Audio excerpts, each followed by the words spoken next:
แม่เท่าเรานิทานให้เราฟังแด่เฮามาเล่นพีนี่กันเถอะโอเคอีนับแล้วเด้อ1 2 3 4 5 6 7 8 9 10ยอกันเด้อยอกันเด้อ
แม่ค่ะเป็นหมูหมาแล้วมันมีแสงโผล่ออกมาเป็นอยู่ล่างต้นไม้มีแสงโผล่ออกมาจากต้นไม้แล้วเขายานแล้วเขาก็เลยเฝ้าแลนมาให้แม่เขายาน ลูกบ่มีหยังดอกยิบไปอาบน้ำนอนไป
แม่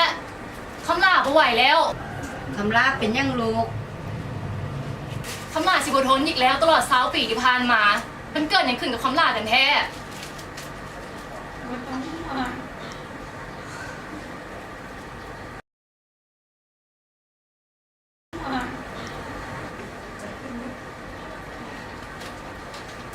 คันแม่สิบ่บอกคำลาฉันคำลาจะออกไปหาคำตอบเอง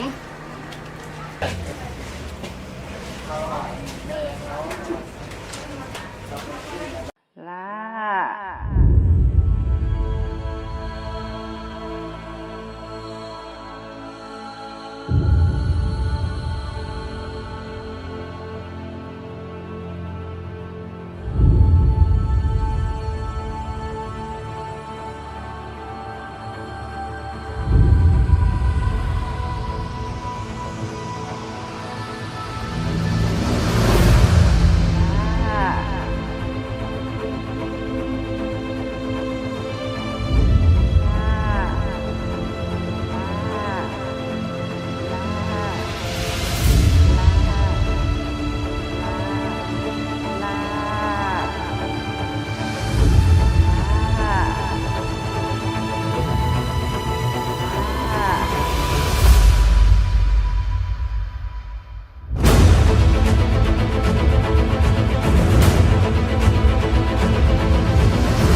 แต่สมัยอดีตศาสตร์พ่อกับแม่ของคำลาเป็นเจ้าเมือง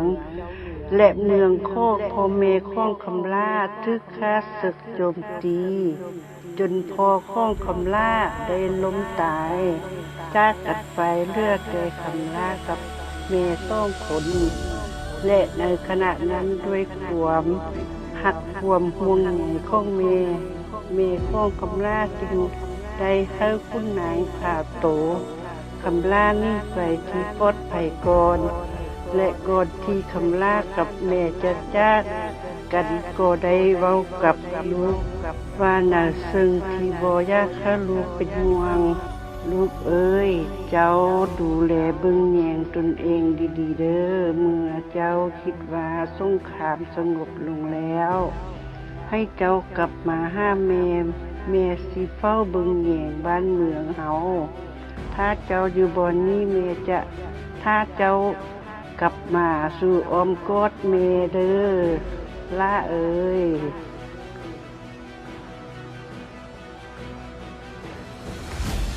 แม่เท่าแกคำลาออกมาจากประตูมิติได้แนวได้